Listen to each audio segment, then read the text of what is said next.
Lala, shiko, nga personazhet tani kemi të nisim nga faret pa njohur, se të njohurit janë aty, spostime një dhe i tjetri. Ministri Energjetikës Belinda Balluku në zënson e Enea Karakaçi. Kush është Enea Karakaçi? Tani, zoti Rakipi, unë s'pari mendoj që zoti Rama ishte i detyruar t'i bënte këtë lëvizje për shkak se kishte lakun fyt nga skandale që kanë tronditur vendit kohët e fundit. Rasti i zonjës Balluku, skandalet në Akshi, por po ashtu edhe skandalet tjera, por edhe hetimin e disa deputetëve që po kryhet aktualisht nga prokuroria e posaçme. Kështu që nisur nga këto rrethana, zoti Rama ishte detyruar të bënte edhe ndryshime në qeveri. Ndajt një qëndrim si Bushati, që në fakt zoti Rama i është nënshtruar zonjës Balluku, përsa kohë që për shembull Elisa Spiropali, ministre e jashtme, ishte kurban i Belinda Ballukut. Kam informacion që ajo ndodhi në Kosovë dhe zoti Rama nuk e ka pritur as të kthehej nga vizita zyrtare, po e ka shkarkuar nga detyra për shkak se dihet që ato kanë patur një rivalitet shumë të fortë me njëra tjetrën, pikërisht për shkak të pushteti që ato me sa duhet kanë dashur të mbajnë brenda qeverisë apo Partisë Socialiste. Tani, zonja Balluku vërtet është larguar nga posti i zëvendës kryeministres dhe ministres së infrastrukturës dhe energjisë, por nga ana tjetër ka lënë pas të besuarit e vet. Enea Karakaçi ka qenë administratori OSHE-s, një personazh i cili në pamje të parë nuk thot shumë për opinionin publik, por për mua si gazetare kronike e kujtoi dhe e lidh me një kontroll që prokuroria e posaçme ka kryer disa kohë më parë në zyrën e tij të punës në kuadër të një hetimi që po kryhet për tenderat, pavarësisht se zoti Karakaçi në asnjë moment nuk e ka pranuar një gjë të tillë, por në rrethet e ngushta pranë OSHE-s, por edhe institucione të tjera, ai konsiderohet si një ndër njerëzit më të besuar të Belinda Ballukut. Megjithatë, parë në gjithë këtë klimë të re të tensionuar në përplasje të zotit Rama me SPAK dhe me ndërkombëtarët, nuk e di se si do t'jetë qasja dhe qëndrimi i tij, por personalisht e lidh vetëm me këtë kontroll të kryer nga prokuroria e posaçme dhe si një person që nesër potencialisht mund të jetë edhe subjekti i prokurorisë posaçme. Nëse kalojmë te emri tjetër Ermal Nufi, është pak a shumë e njëjta gjë, edhe ai është një personazh, i njohim pak.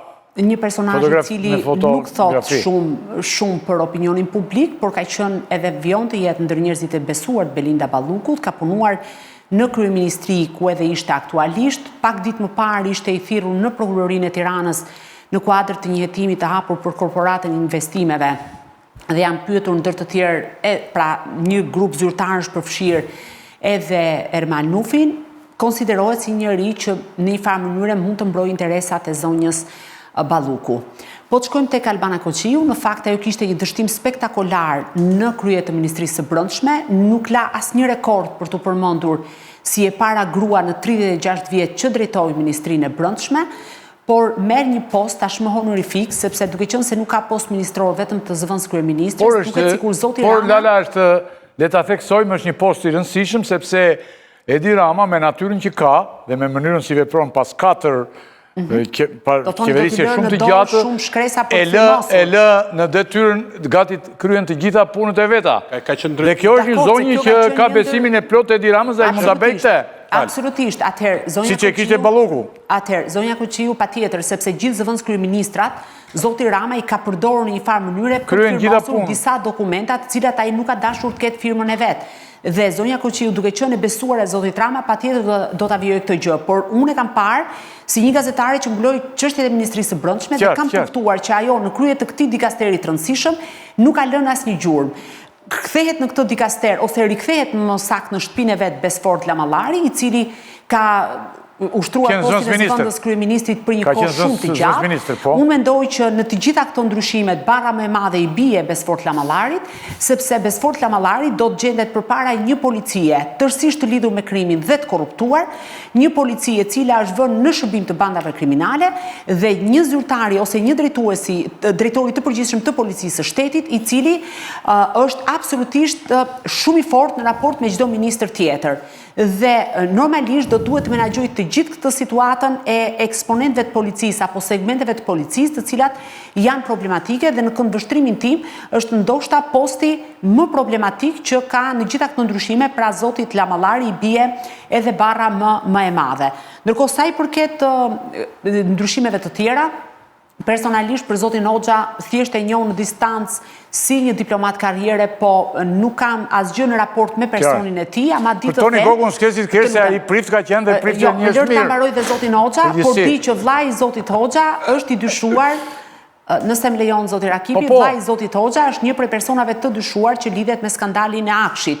Ndërkohë që sa i përket zotit Toni Gogu që vjen ministër i ri i drejtësisë, mund të them që ai njihet si pjesë e klanit të Veliaj dhe ndoshta zoti Rama po zbut në një farë mënyre dhe atë krisjen ose përplasjen që mund të kishte dhe ka patur me kryetarin e Bashkisë së Tiranës. Unë kam idenë që zoti Gogu është me veten më shumë.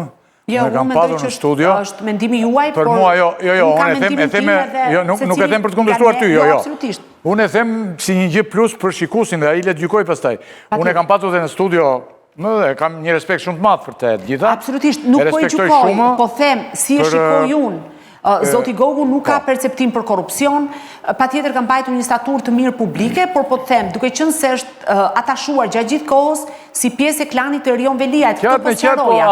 Atë mundësi ka gjetur atëre dhe në vendin ku ne jetojmë është sipas mundësisë, gjete Veliun, kapesh me Veliun, gjete e disa njerëz janë kapur me Veliunave, sidomos të parave. Ndërkohë që sa i përket ndryshimit të fundit, që është një zonjë, e cila në fakt unë nuk e kisha dëgjuar, por në momentin që ne diskutuam bashkë për zonjën Ismaili, pash në një platformë, në një podcast, që me thënë drejtëm, mënyra se si ishte qasur në atë podcast, ishte thjesht qesharake, por nuk dua ta paragjykoj, kështu që po e mbyll këtu gjithë analizën në lidhje me emrat e rinj. Kush ishte kjo zonjë? Zonja e cila ka marrë që zëvendësoi Toni Gogun në marrëdhëniet me parlamentin, po shikoj një podcast të saj, ishte, nuk e di domethënë, në një farë mënyrë mund ta barazoja me Zeqinen e Roskovecit, po e ndaloj këtu për sa kohë do më duhet pak më tepër kohë ndoshta për ta parë më nga afër staturën e saj dhe për të marrë pak më tepër informacion. Ose tani aty dakord me shikohet, po tani aty në parlamentin një njeri duhet që vetë sjell haberet, lajmet gjërat. Edhe po nuk është korrier, po që është ministër. Klodi dënoi me vdekje një shpejt e shpejt. Jo, se e keni thyrë sport kombëtar të historinë e pretensave zoti Nazarko. Unë dhash disa fakte të cilat qëndrojnë dhe dhash një perceptim timin dhe stopova, ndalova për të thënë që duhet marrë më shumë kohë për të ditur diçka më shumë lidhje me këtë zonjën. Se tani të gjithë këtu janë duke diskutuar për disa emra që deri pak minuta më parë nuk thoshin asgjë për asnjërin prej jush, besoj, ose për pjesën më të madhe. Zonja Lala, domethënë ti ishe i sigurt që këto si kur zihen zonjat është një gjë e mërshme, domethënë ti mendon që Spiropali, po çka kishte ajo ministre punëve përjashtë shumë mirë. Është një detyrë apo nuk ka? Është thurur Aremi i rilindjes, Ylli. Ministre punëve përjashtë aty është thurur Aremi. Aremi i rilindjes është shturur. Se ministri punëve përjashtë është me detyrë e rëndësishme, ore. Rijashtë. Është merresh me ata, po s'ka dhe produkte ajo, nuk ka ministri punëve përjashtë nuk ka kështu gjëra, tenderime gjëra. Klodi, kishim një gjë tjetër bashkë? Jo, kaq për... Falenderoj shumë dhe ti ri pak minuta aty, fare pak minuta dhe do njitesh tu kur ne do flasim për kryeministrin që foli gjatë shumë dhe për problematikat e rëndësishme që ata kanë dhe ne do të kemi një temë shumë interesante, spak mes dëmve të Ramës dhe të Berishës. Mendohet, të jetë mes dëmve, dhe po t'i ke vëndëm të rinjë këta të shqyejnë, e kupton, dëmve të rinjë. Se nuk kanë as nerva asgjë, të hanë të gjallë.